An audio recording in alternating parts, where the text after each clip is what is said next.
Kumusta na? Men in black pa rin, ha? Long time no see, kagabi lang. Gray pala. Okay, kumusta po kayo? Dylan Ababo, kumusta? James Forrester, kumusta na? Coach Ato. Coach Ato. Bait si Coach Ato. Oo, bait si Coach Ato eh. Oo, anyari sa Ginebra. Sa loob ng 24 hours, napakaraming nangyari, na? Oo, biro mo si Dylan Ababo at saka si James Forrester. Ababay. Nakakapaglaro na, oo, ababay. Ababay na si Dylan Ababo. Punta na sa Barako. Oo nga. Oy, pero galing din dun si, Dylan, ha? Pangatlo niya na ata eh. Pangatlo pa? May mga nagsasabi na malamang daw ay sa Barako Bull mailalabas yung tunay na husay ni James Forrester. Pwede. Na hindi daw masyadong nagagamit. Kumbaga, yung issue ng playing time sa Barangay Ginebra. Pero tingin ko, mas lilito dyan si Dylan Ababo. Maya, pag-usapan natin, ha? Knowing Dylan. Pwede ka na? Yes, sure. Ready na. Okay, mabuhay Luzon, Visayas, Mindanao, Mega Manila at World. Ngayon po ay araw ng Martes, ika-31 na pala ng Marso taong 2015. Last day ng Marso. Kasamahan niyo po kami sa pagtunghay sa mga pinakauling kaganapan sa iba't ibang sporting arena sa loob at labas ng bansa. Ako po si Dennis Principe. Dito po sa aming programa, Chuck, na mabubusog kayo sa mga balitang pampalakasan sa iba't ibang larangan. Ako naman, si Haji Kaaminyo. At kung kayo po ay mabubusog, kayo'y didighay ng inyong paboritong PTV Sports.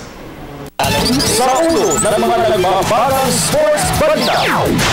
Pinoy WBO Light Flyweight Champion Donnie Ahas Nietes gustong makasagupa si Mexican WBA at WBO Flyweight titleist Juan Francisco Estrada ngayong taon. Veteran boxing commentator Teddy Atlas naniniwalang kayang talunin ni Manny Pacquiao si Floyd Mayweather Jr. Former San Beda Red Lions mentor Frankie Lim nahirang bilang bagong head coach ng Barangay Ginebra San Miguel. Multi-titled archer Amaya Paz Cojuangco ibinaling na ang atensyon sa pagkopo ng gold medal sa Singapore Southeast Asian Games. Philippine Fencing Association President Richard Gomez umapila ng karagdagang suporta mula sa Philippine Sports Commission o PSC. Chicago Bulls superstar Derrick Rose, malaki ang posibilidad na magbalik aksyon sa papasok na playoffs ng National Basketball Association o NBA. At two-time defending champion Serena Williams, pasok na sa quarterfinals ng Miami Tennis Open. Yan po ay mga headlines pa lamang. Detalye naman nag-umusok na sports balita narito na sa boxing. Bagamat may paparating na mandatory title defense, hindi na iwasan ni Pinoy WBO Light Flyweight Champion Donnie Ahas Nietes na ibaling ang atensyon sa pinapangarap na marquee fight ngayong taon.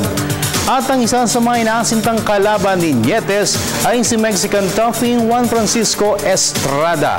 Narito ang report ni Mr. Ricky Santos ng Sports Radio 918. Aminado si Pinoy WBO Light Flyweight Champion Donnie Ahas Nietes na gusto niyang makasalo sa loob ng ring ngayong taon si Mexican WBA at WBO Flyweight titleist Juan Francisco Estrada. Ito'y dahil halos kasing estilo di umano ni Estrada si fellow Mexican Gilberto Parra na pinasuko ni Nietes sa 9th round noong Sabado. Ayon kay Nietes, bagamat halos tumakbo lamang sa kabuuan ng laban si Parra, marami naman umano siyang natutunan sa estilo ng Mexican challenger. Kasi si Estrada hindi naman din masyadong malakas, pero maraming suntok siya. So dapat gawin mo, counter ka talaga, counter puncher ka talaga sa kanya. Hindi rin tinanggi ni Nietes na natuwa siya nang makitang tila na sindak sa kanya si Parra dahil isang indikasyon umano ito na isa siya sa mga kinatatakutang boksingero sa kanyang dibisyon. Talagang nakikita ko talaga sa mata niya, may takot siya talaga sa atin. Kaya hindi siya sumusugod, takbo, kaya yun. Sa ngayon ay malabo pang makasagupan ni Nietes Estrada dahil naikasa na ang kanyang next fight kontra mandatory challenger Francisco Rodriguez ng Mexico sa Hulyo 7 sa lungsod ng Cebu. Para sa PTV Sports, Ricky Ap Santos, Sports Radio 918. Sa boxing pa rin, bagamat dehado sa odds betting, kinampihan pa rin ni veteran boxing commentator Teddy Atlas si Manny Pacquiao sa Titanic clash kontra Floyd Mayweather Jr. Ito'y dahil taglay di umano ni Pacquiao ang 3 armas na pwedeng magpahirap kay Mayweather sa ibabaw ng ring. Ang unang dalawa ay ang quick hands at excellent footwork ng Pinoy champion. At ang ikatlo naman ay ang volume ng kanyang mga pinakakawalang suntok. Samantala, naniniwala naman si Atlas na mas malalagay sa balag ng alanganin ang popularidad ng boxing kapag hindi naging eksplosibo ang engkwentro ng 2 pound-for-pound rivals. Ang World Welterweight Title Unification bout ni Pacquiao at Mayweather ay isasagawa sa MGM Grand sa Las Vegas, Nevada sa Mayo 3. Lipat naman tayo sa paboritong pastime ng mga Pinoy, ang basketball. Sumikat na ang aksyon sa opener ng Best of 5 semifinal series ng Rain or Shine nila sa Painters at Meralco Bolts sa PBA Commissioner's Cup.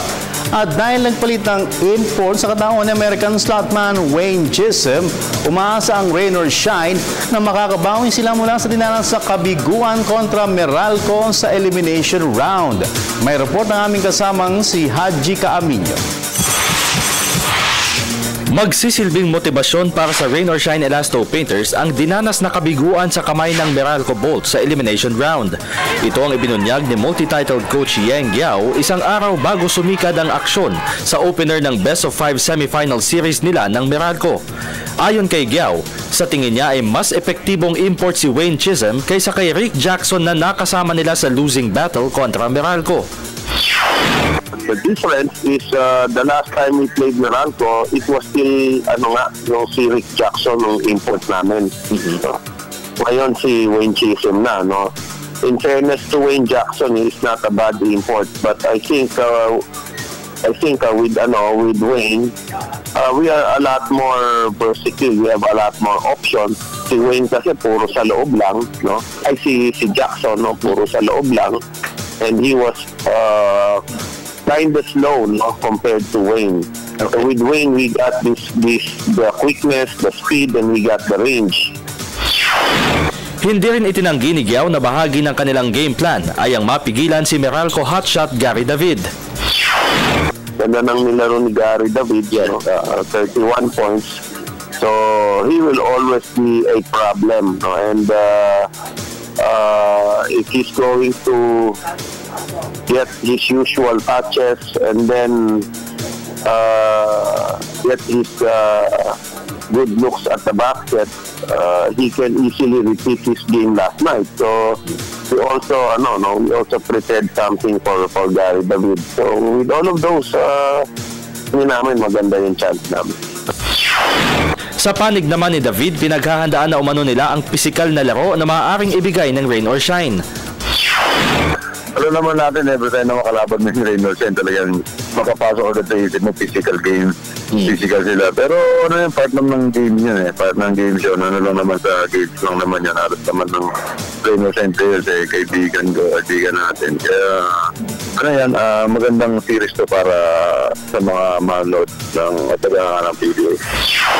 Naniniwala rin si David na makakatulong sa kanila ang pagkakaroon ng mga energy type players. Oo, pero yung magiging namin, talagang yung import namin, dating energy pinapakita, si-clip, talagang nililip yung energy namin, sinasyan. Ayun lang naman yung pwede namin kapatid sa Rain or Shine kasi alam mo rin namang Rain or Shine, hindi natin alam. Every game meron talagang pumuputok sa kanila, di mo alam kung saan manggagaling yung testa nila. Kaya ready rin kami sa ganun na type na basketball ng Rain or Shine. Sa mga oras na ito ay nagbabangga na ang Rain or Shine at Meralco sa Game 1 ng kanilang serye. Samantala, aminado naman si Talk and Text tropang Texters head coach Jong Yui Chico na nangangapa pa rin siya sa pagbalasa sa kanyang mga players. Ito'y kahit pa tumapo silang second seed sa eliminations kung saan makakatapat nila sa sariling semifinal series ang defending champion Pure Food Star Hotshots. Narito ang report ni Ms. Ria Arevalo ng Sports Radio 918. Umaasa si Talk and Text tropang Texters head coach Jong Chico na maaabot nila ang tunay na potensyal sa semifinal series kontra defending champion Pure Food Star Hotshots sa PBA Commissioner's Cup. Ayon kay Chico, bagamat tumapos sila ng second seed sa eliminations, nangangapa pa rin siya pagdating sa pagbalasa sa kanyang mga players. We struggled at the start. Medyo ang mga panalo namin at the start were really very close. May mga ilan game winners. So, since then, medyo nagiging comfortable na ako ng konti-konti. And so, hopefully that we can get this all together in time for the semifinal. At kahit pa nakakopo na siya ng 8 PBA titles bilang coach, ibinubuhos pa rin ni Chico ang lahat sa preparasyon para sa mga future games. If you rely on your championship the previous conference, wala ka lang saan ka pupulutin the next conference kasi you relied on that one, tapos na yun. That's done, it's finished. Ang opener ng Best of 5 semifinal series ng Talk and Text at Pure Foods ay gaganapin sa Araneta Coliseum bukas ng gabi. Para sa PTV Sports, Ria Arevalo, Sports Radio 918. Sa PBA pa rin, opisyal lang itinalaga ng management ng Barangay Ginebra San Miguel bilang head coach si former San Beda Red Lions mentor Frankie Lim. Kinuha bilang assistant coach bago magsimula ang PBA Commissioner's Cup. Pinilitan ni Lim sa pwesto si former chief mentor Ato Agustin matapos na mapatansik sa quarterfinals ang crowd favorite team. Ayon sa isang source, talagang pinahanap di umano ni San Miguel Corporation Big Boss Ramon S. Ang si Lim para hawakan ang Ginebra. Pero ipinaubaya muna ng team management kay Agustin ang paggiya sa kupunan hanggang sa matapos ang kanilang kampanya sa mid-season conference. Pangunahing misyon ni Lim ay ang matuldukan ang umahabang title drought ng Ginebra na noon pang 2007 huling lumasap ng kampyonato sa liga. Sa iba pang balita, ibinaling na ni veteran internationalist Amaya Pazgo Huangco ang atensyon sa kanyang nalalapit na kampanya sa Singapore Southeast Asian Games. Ito'y matapos na kumopo siya ng 2 gold medals sa Asian Archery Cup sa Bangkok, Thailand noong 1 linggo. May report si Ms. Arian Malyare. Walang ibang aasintahin sa Singapore Southeast Asian Games si multi-title archer Amaya Paz Huangco, kundi ang kumikinang nagintong medalya. Sa panayam ng PTV Sports, inamin ni Huangco na karagdagang self-confidence ang naihatid sa kanya ng paglahok sa nakalipas na Asian Archery Cup, 10 linggo bago siya sumabak sa SEA Games. Ang 29-year-old archer ay kumopo ng 2 gold medals sa Asian meet noong 1 linggo. Hopefully, I can fulfill the expectations. I also expect the best finish, and I'm there to win. My mindset now is to win. Kung last year medyo may pagdududa because sobrang pangit for me yung finish ko for the Asian Games. This year, this Asian Cup gave me the confidence na okay, kaya pa. Bukod sa SEA Games, nagpre-prepara rin si Huangco para sa pagtudla sa World Championship sa Denmark sa Hulyo. I think my goal now is to break into the World Archery kasi ang best finish ko sa World so far is 9th place, and I think that's my goal. Huling nagpartisipa si Huangco sa SEA Games sa Indonesia noong 2007 kung saan nakasungkit siya ng 2 gintong medalya sa individual at team compound events. Para sa PTV Sports, Arian Malyare, Telebisyon ng Bayan. Samantala, full support naman ang inihiling ng pamunuan ng Philippine Fencing Association mula sa Philippine Sports Commission o PSC. Ito'y para lumakas ang kanilang tsansa na humugot ng mas maraming medalya sa Singapore SEA Games. Nagbabalik si Ms. Arian Malyare. Umapela ng karagdagang suporta mula sa Philippine Sports Commission o PSC ang Philippine Fencing Association o PFA. Ayon kay Association President Richard Gomez, dahil sa kakarampot na suportang pinansyal, nawala na umano sa kanila ang mga reserve fencers na pwede sanang ipadala sa Singapore SEA Games. Since this will be the last SEA Games of Sherman Garcia and the last SEA Games of President Pinoy, I was really hoping na sana talagang ponduhan nila, bagsan nila, parang ito yung last legacy nila sa sports. Pero it turns out na hindi nga todo yung naging support. I don't know. We'll see what will happen. Sa kabila nito, nangako si Gomez na gagawin ng lahat upang makapag-uwi ng karangalan para sa bansa ang SEA Games-bound Philippine fencing team. Dati kasi, bibigyan kami ng full support pati sa training namin sa mga athletes. Ngayon, it's really very limited. That's why kami, hindi talaga na ma-promise na we'll bring home the gold. But we can promise is, our athletes will fight hard. Pero hanggang saan kami umabot, din lang talaga may bibigyan namin.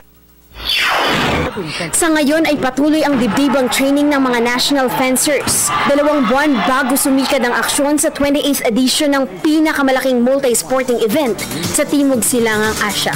Para sa PTV Sports, Aryan Malyari, Telebisyon ng Bayan. Sa volleyball pa rin, sa volleyball naman tayo, ikinakasana ng national coaching staff ang tamang programa para sa Philippine Women's Under-23 Volleyball Team na susuong sa hamon ng Asian Championship sa Mayo. Para sa detalyo, narito po muli si Miss Aryan Malyari. Abalang-abala na ang national coaching staff sa paglalatag ng programa para sa Philippine Women's Under-23 Volleyball Team na sasabak sa Asian Championship sa Mayo.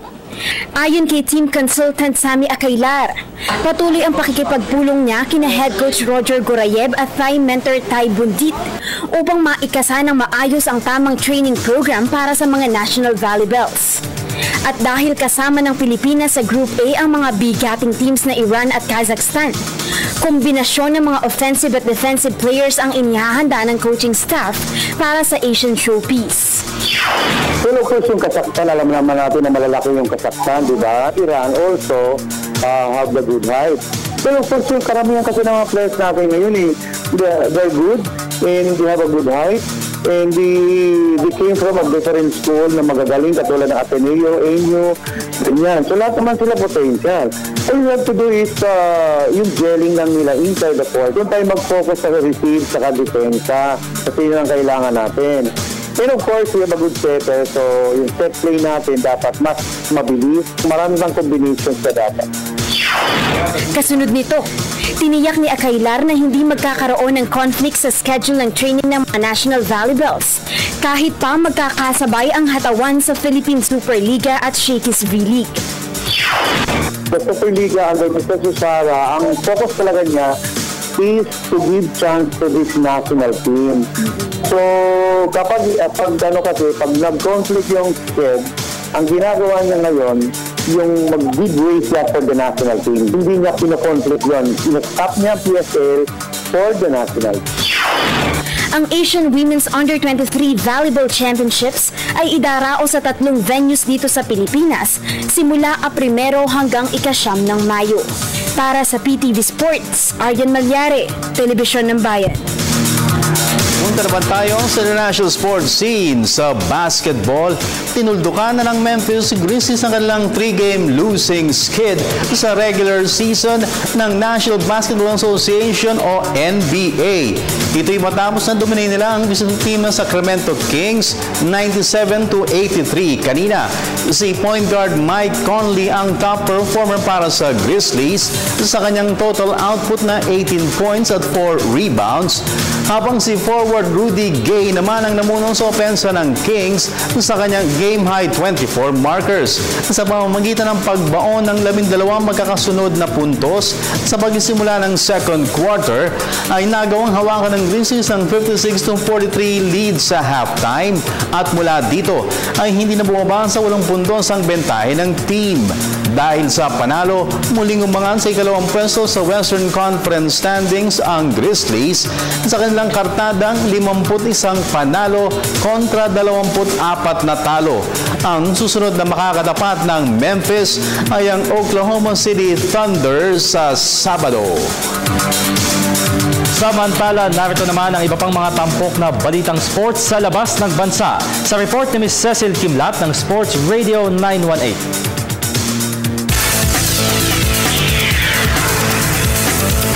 Malaki ang posibilidad na magbalik aksyon sa papasok na playoffs ng NBA si Chicago Bulls star point guard Derrick Rose. Kanina ay sumalang na sa contact drill sa team practice ng 6'3" dribbler, mahigit isang buwan matapos na sumailalim siya sa right knee surgery. Nauna nang dumanas ng season-ending left knee injury si Rose noong 2012 bago siya nagtamo ng torn meniscus sa kanang tuhod noong isang taon. Sa ngayon ay nasa ikatlong pwesto sa Eastern Conference standings ang Bulls sa kanilang record na 45 wins against 29 losses. Sa basketball pa rin, susubok na ng kapalaran sa NBA draft ngayong taon si Georgia State Junior Guard RJ Hunter. Ito'y matapos na makakuha siya ng suporta mula sa kanyang pamilya, kabilang narito ang kanyang ama na si Georgia State head coach Rod Hunter. Inaasahang mahuhugot si Hunter sa first round ng rookie draft, lalo pat nag-a-average siya ng 19.7 points sa paglalaro para sa Georgia State sa USNCAA ngayong season. Sa tennis, buhay pa ang title retention bid ni Novak Djokovic sa men's singles ng Miami Open sa Florida. Kanina ipinatalsik ng top-ranked Serbian star ang nakadwelong si Steve Darcis ng Belgium 6-love at 7-5 tungo sa pag-abante sa 5th round ng hardcourt tournament. Binlangko muna ni Djokovic ang kalaban sa opening set bago siya nakabreak ng isa pang beses sa sumunod na set. Ang susunod na mga katapat ni Djokovic ay si Alexander Dolgopolov ng Ukraine na nagwagi naman laban kay Thomas Bellucci ng Brazil.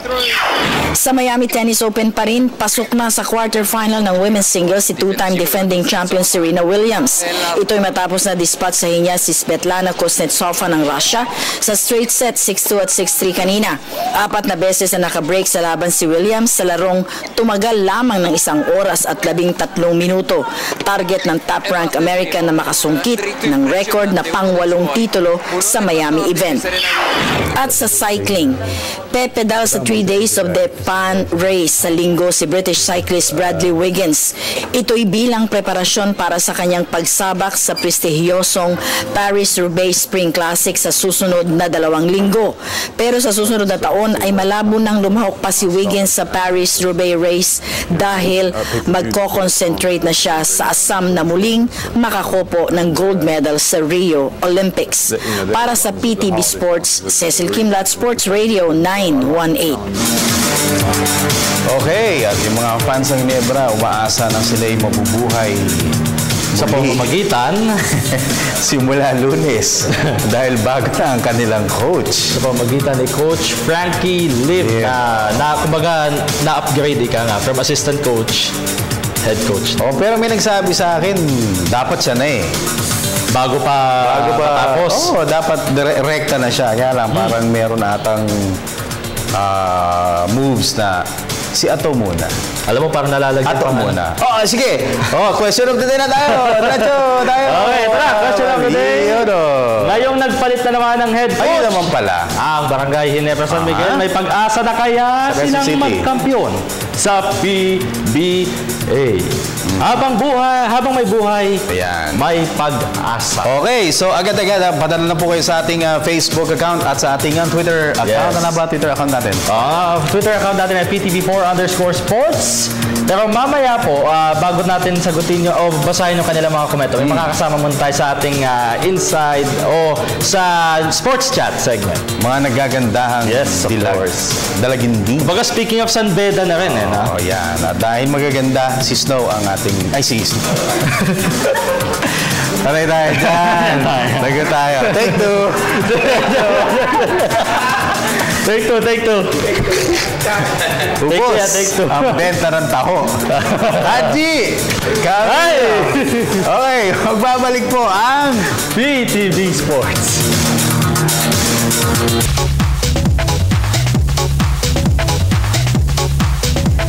At nagbabalik po ang inyong paboritong PTV Sports. Ang inyong pong kasama ngayong gabi ay si Haji Kaaminyo po ha.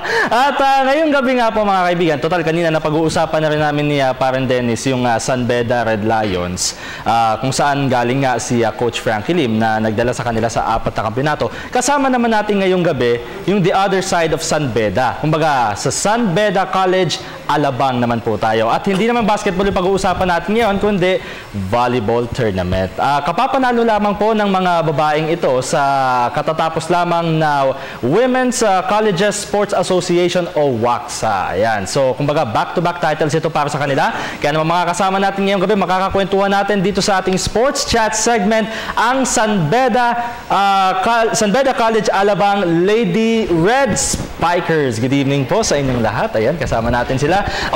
Dito sa aking kanan ay kasama natin ang kanilang head coach na si Coach Ryan Sukaldito. Good evening. Welcome po sa PTV Sports. Okay. Thank you. And good evening sa lahat. Good evening everyone. Ayan, medyo mahihain pala to si Coach Ryan. Ganyan, syempre, pag sa laro, kumbaga, matigas yung ano natin. Kasi dadirect mo sila eh. So, hindi pwede na ikaw yung tag dito, yung parang hindi mo pwede ipakita na ikaw yung nape-pressure eh. Dapat ano ka lang, relax ka lang panagbigay ng ano sa kanila. Okay. At dito naman sa aking kaliwa, kasama ko naman ang hinirang na finals most valuable player. Diyan nga po sa katatapos na torneo. Aba, parang nilala ko to. Kasama mo natin si Joey Kim Kaaminyo. Hello, good evening everyone. Okay, medyo mahihain pala to pag nasa TV na. At dito naman, ang katabi naman ni Kim ay isa ang kanilang utility spiker. Palakpakan po natin. I-welcome po natin ngayong gabi ito si Mayumi Sugay. Good evening po. Mayumi talaga, no? Talaga nga naman. At katabi naman ni Mayumi ay ang kanilang captain ball. Walang iba kundi si Yula Ugalde. Good evening, Yula. Good evening. Thank you for having us here. Ayan, parang si Yula pala yung pinakasanay sa group na ito. Anyway, let's start off with Coach Ryan. Siyempre, katatapos lamang po nung tournament na yon. So, yung WACSA po, describe lamang po natin kung ano itong tournament na to para sa mga viewers po natin na hindi nakakalam. So, yung WACSA, yung unang nag-form kasi siya mostly yung mga women's collegiate na school. Kaya yung una is Assumption, then Miriam, dati kasama din yung La Consolacion, then yung PW.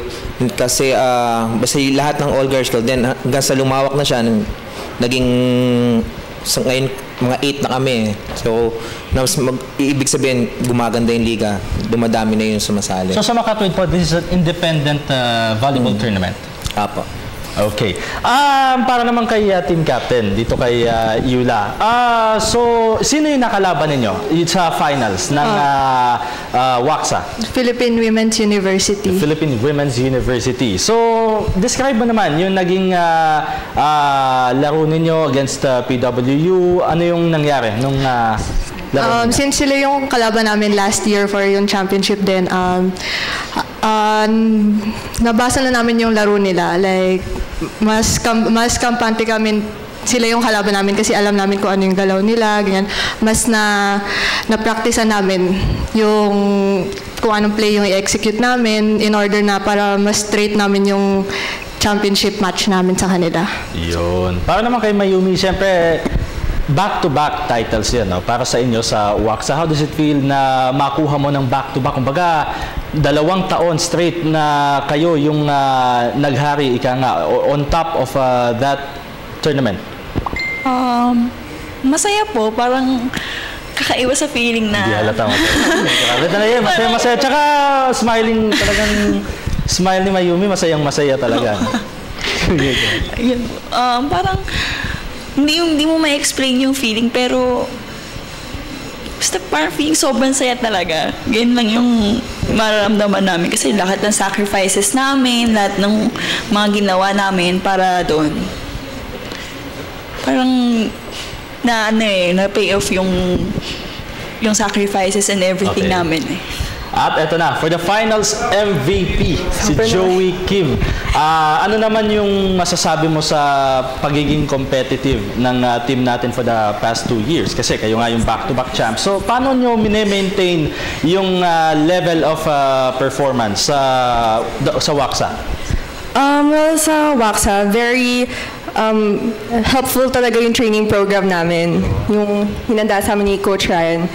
Because every day may training kami, minsan twice a day pa nangyayari. So talagang all out yung paghahanda namin. Iba actually yung preparation namin for this season compared to last season. Itong season na to, since nung WNCAA, natalo kami nung finals, we really wanted to get the championship dun sa WCSA. So iba yung motivation, as in talagang lahat ng sacrifice talagang kailangan gawin because we know at the end of the day, it will all be worth it.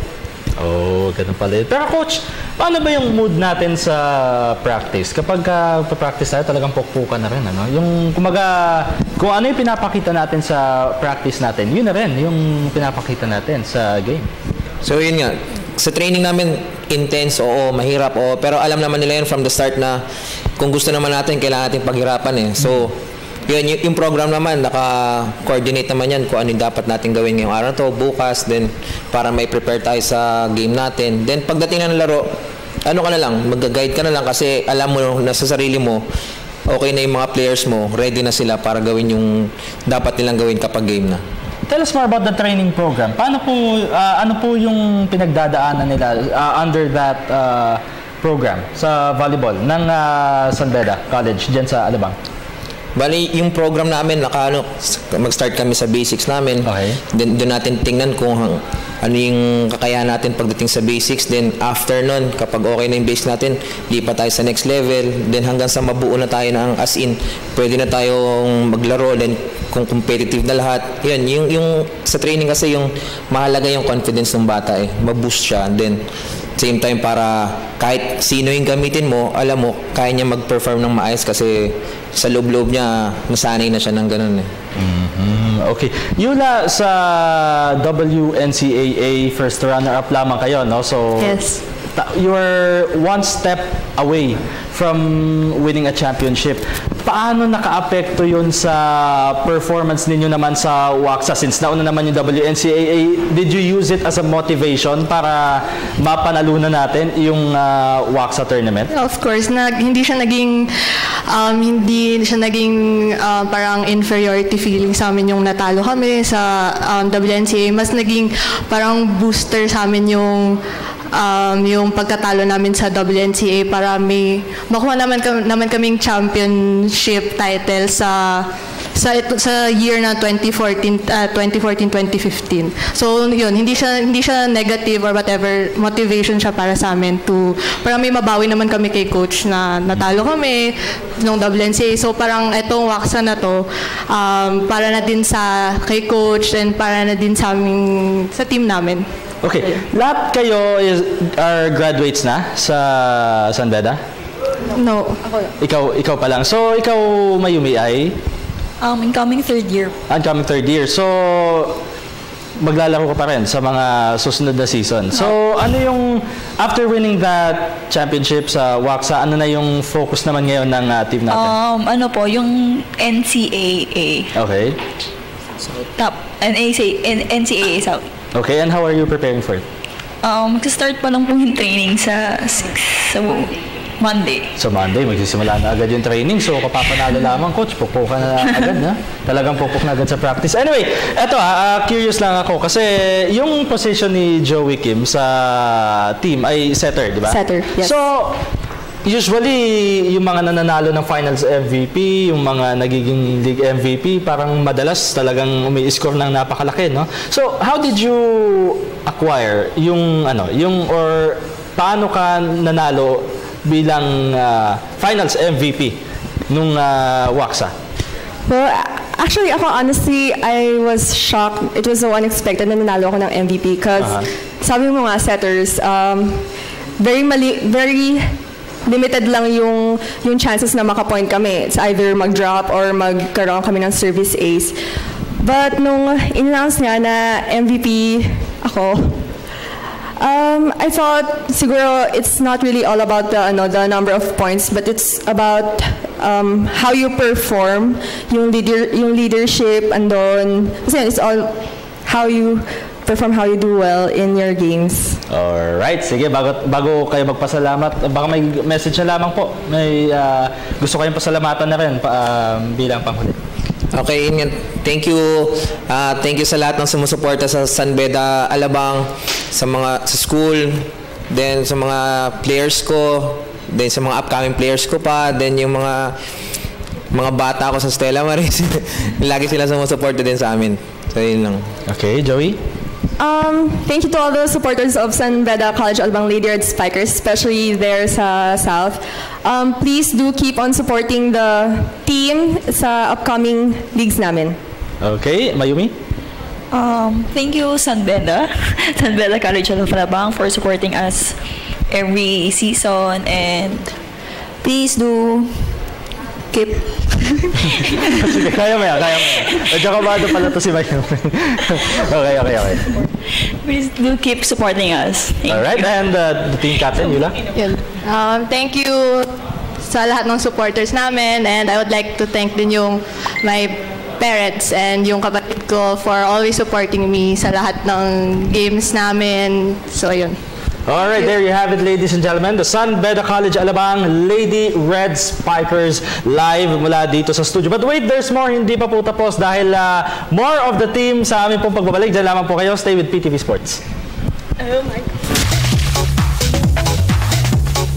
At nagbabalik pa rin po ang inyong paboritong PTV Sports. At gaya nga po na sinabi ko, kasama pa rin natin ang ilan pa sa mga players ng San Beda College Alabang Lady Red Spikers. Makikilala naman natin yung ilan pa sa kanilang mga players. Dito po sa aking kanan ay si Agatha Francisco. Hello po! Good evening! Masaya. Si Agatha talagang cheerful ka. Nga po eh. At kasama naman natin dito sa aking kaliwa si Jem Pagara. Hi, good evening everyone. At sa kanyang tabi naman ay si Bernadette Garces. Hello, Bernadette. Hello po, good evening po sa inyo lahat. At dito naman sa aking close left ay si Charlene Salazar. Hello, Charlene. Hello, good evening. Wow. Kayo bang lahat, I'll start with Jem, kayo bang lahat pagka nasa court mga ganyan pa rin? No. Para kaming mga lalaki sa court. Totoo. Kami. Maingay kami kung maingay. Ganun kami. Para kaming lalaki, barako kung barako, ganun. Barako talaga. Okay. So, para naman sa'yo, Bernadette, no? Yung experience mo sa loob ng 3 years na, no? 2 years. Sa loob ng 2 years, sa volleyball team, kumusta naman yung na-develop yung skills mo sa volleyball? Opo, para po sa akin, marami po ako natutunan kasi di po kasi ako parang hindi ko po kayang ito yung sarili ko sa akin lang. Parang dami ko matutunan kay Coach Ryan. So, okay. At para naman kay Charlene, syempre alam naman natin na future ninyo as volleyball players after makipag-compete sa college, syempre sasabak na tayo sa pang-national na or kung saan man tayo. Ikaw ba nakikita mo yung sarili mo na mag-represent sa bansa? Especially ito, ngayong May nga lang, meron tayong Women's Under-23 Volleyball Championship. Nakikita mo ba yung sarili mo in the future na mag-represent sa country?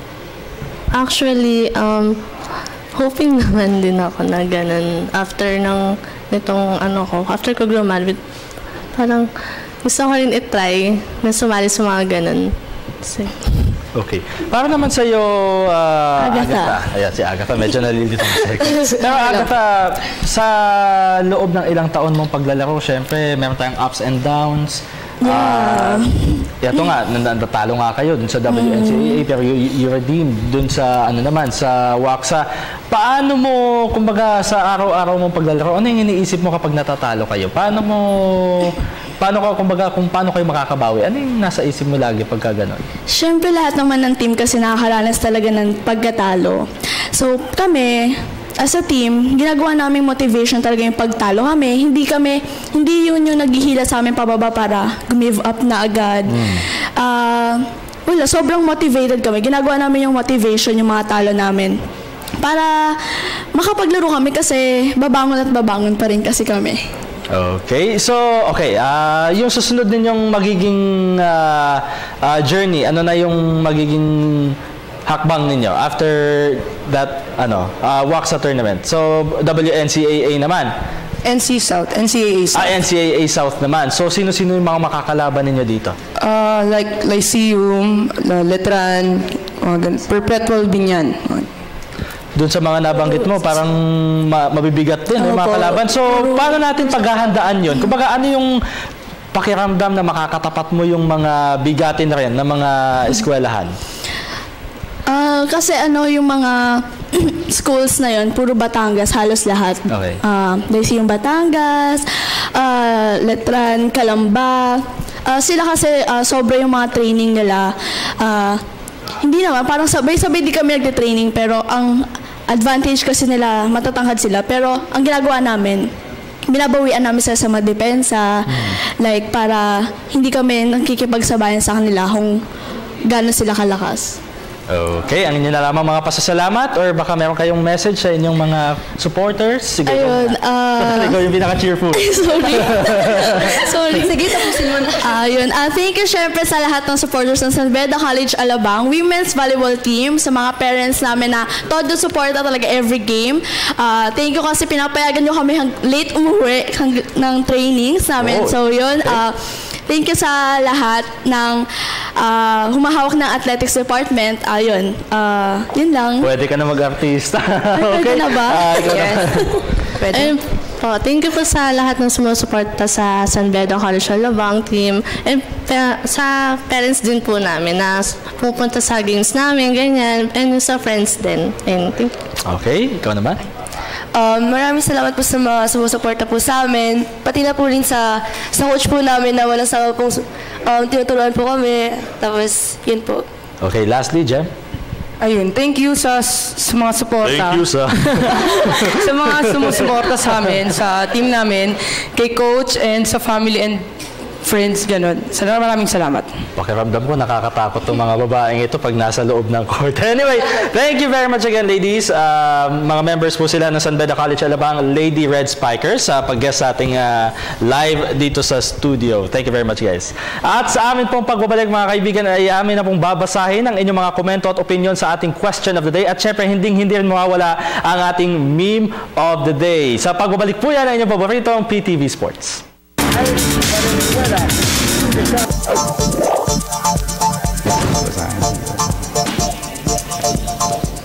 At nagbabalik po ang inyong paboritong PTV Sports. Yes, hello. We're back. Welcome back. Me and Haji. Yes, oy, teka muna. Para sure. Medyo Anyway, yun po yung ating question. Ayan tayo.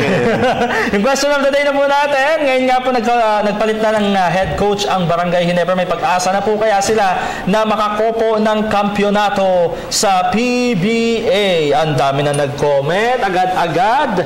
Ayon kay A. Rochester Dino, yung pag-asa laging nandyan. Magandang idea yan. Sana matuloy sa rebuilding. Rebuilding lang kasi ang solution sa mga ganyang problema. I'm not a fan, but I wish the best for the team. Time will come for them soon. Hashtag Pure Foods Fan. Yun. So, itong si Pure Foods Fan, okay sa kanya si Frankie Lim. Yes. Ito.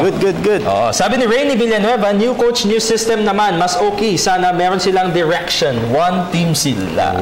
Kala ko One Direction. One Direction. Okay, so 2-0. 2-0. Very good. Galing kay Malo Spark. Sa tingin ko kahit bago na ang coach ng Ginebra, malabo pa din sila mag-champion. 2-1 na. Ginebra fan ako pero hindi naman porke bago na ang coach magcha-champion na agad. Panibagong coaching strategy na naman yan. Hindi basta-basta matututunan yan. Pero hindi nito hindi natin maiiwasan ng chamba. Malay mo makachamba, di ba? Si Raji Pabati po sa Banyares family ng Gonzales Street. Damong maliit, barangay nagkaisang nayon, Quezon City. Meron bang chamba na champion? Meron nga sa sports walang chamba. Sa sports walang chamba, oo. Grabe, na. Ano ba masasabi natin? Hindi yun. Ano yan? Remember, last conference, di ba, Philippine Cup. ang naglaban sa championship, San Miguel, Alaska. Parehong bagong coaches. Alex Compton, Leo Austria. First conference ni Leo Austria. Diba? So, yun nga lang, pagdating ngayon, sad-sad yung dalawa. Yun nga lang. Pero malay naman natin, gaya nga ng nasasabi natin kanina pa, 4-time NCAA champion. Diba? Si Coach Frankie. Si Ato Agustin, NCAA champion din yun. Bago nag-Petron. Pinag-champion niya yung Petron. Diba? Sige, basa pa tayo. Ikaw na magbasa ako na. Ito, sabi ni Steph Curry, pati si Steph Curry, nanonood natin. Hi, Steph. Oo nga, no? Oo, di ba? Pilipino pala yan. Pilipino pala si Steph Curry. Sabi ni Steph Curry, wala, hindi yan mag-champion. Ang nandiyan si Kagiwa at si Helterbrand. Dapat bigay na nila sa mga bata. Kangkong pa rin yan. Boy, don't say bad words. Sabi ni Steph Curry. Ako, feeling ko pwede pa yung dalawa pero hindi yung tipo na starter o tingin ko kailangan pa rin yung presence nila dyan sa team na yan. Oo, at ang dapat baguhin para sa akin, sistema na, no? kasi may kumpleto naman yung lineup nila para sa akin, hindi na dapat yung never say die. Kasi never say die, mga panahon na Ray Cuenco, Dante Gonzalgo, yung mga wala silang ganong material, pero laban na lang. Ngayon, mayroon ng sentro na magaling, mayroon 4 na magaling, may 3, 2, 1. Lots of 1 and 2 nga yung mga nagiging coach nila, mga nag-champion naman sa PBA, di ba? So, system talaga. System, tingin ko. Nag-start na yung rebuilding process nila ngayon, Palagay ko lang, kasi nagbawas sila ng 1 and 2. Okay. Si James Forrester, si Dylan Ababu, nagbabay na. Well, with all due respect dun sa dalawa, magaling yung dalawa, pero parang hindi kawalan sa Ginebra kasi nga hindi nagamit Playing time kasi talaga nagiging issue. So, ang magiging kapalit nila ay 2015 first round draft pick ng Barako Bull Energy. Yan, okay. Kumbaga, yung Barako, makikita natin, alam naman natin na hindi pa nagkakaroon ng lottery, pero yung performance na Barako this conference parang kayang umangat sa draft. Parang sa akin kasi ang Ginebra, it reminds me of the Pure Foods team noon na hindi sila never say die pero glamour team. Talagang all the way, simula pa lang malakas na, talagang dominate na hanggang sa huli. Hindi naman never say die team yun. So I think change of system, change of attitude pagdating sa laban. Okay. So, sige. Isang basa na lang muna. Nelson Macalina Refran, depende pa rin po sa player ng Ginebra kasi kahit si Phil Jackson pa, coach nila, wala pa rin ang NSD spirit at chemistry. Di pa rin sila mananalo ng championship. #Fear the Beer. Fear the Beer. San Miguel. Okay, mga kaibigan, inabot na tayo ng oras. Pero bago tayo magtapos, syempre, meron po tayong meme of the day bago magmeme ang ating show. Featuring Kim Jong-un. Yung, ano yun? Championship ng Ginebra. Floppy disk. Muli sila nag-champion. Yung floppy disk. Gumamit pa ako niyan, Yung last championship ng Ginebra, eto pa uso nun. Sabi ni Kim Jong-un, President of the North Korea. At meron pang dagdag yan. Ang cellphone ko nun, 5110. 5110 talaga, yung may antena. May antena, pangkalso. Harsh. Peace. Joke lang. Okay, so inabot na tayo ng oras. Haji. Yeah, talagang may diin na yung Haji. Eto si Rod Ramos de Leon. Sige. Good evening ulit, Sir Idol Haji. Sir, mabati ulit ng asawa ko si Bang De Leon. Ang happy birthday. Nanonood siya ngayon sa programa nyo. Sir Idol, salamat. God bless po. Batiin ko lamang din yung Pantua family dyan po sa Liano, Caloocan City, Whispering Palms. Sa mga taga Marikina City, dyan po sa Nangka, de Los Santos family. Thank you very much kay Tito Edmond, kay Tita Betty. Nanonood yan sa atin. Tita Arlene, hello po. Maraming salamat po sa pag-tune in kay Miss Aiza, kay Mama, Papa. I love you. Hinga. Okay, sa aking wife Queenie, I love you. Prince Ian, Prince Zoe, kay Mami Base, Mami G, Daddy Dan, Mama Lau, at sa lahat ng ating mga kasama sa Sports Radio. Maraming salamat, led by their station manager, my boss, Mr. Rick Yap Santos. Si Jonathan. Salamat. Medyo kinakabahan. Ano score? 49 all the way. Okay. At samantala, Sports Radio. Kalas na tayo. Ako po si Dennis Principe. At ako naman po si Haji Kaaminyo. At ito po ang inyong paboritong PTV Sports. Until tomorrow, bye. Salamat. Rizal.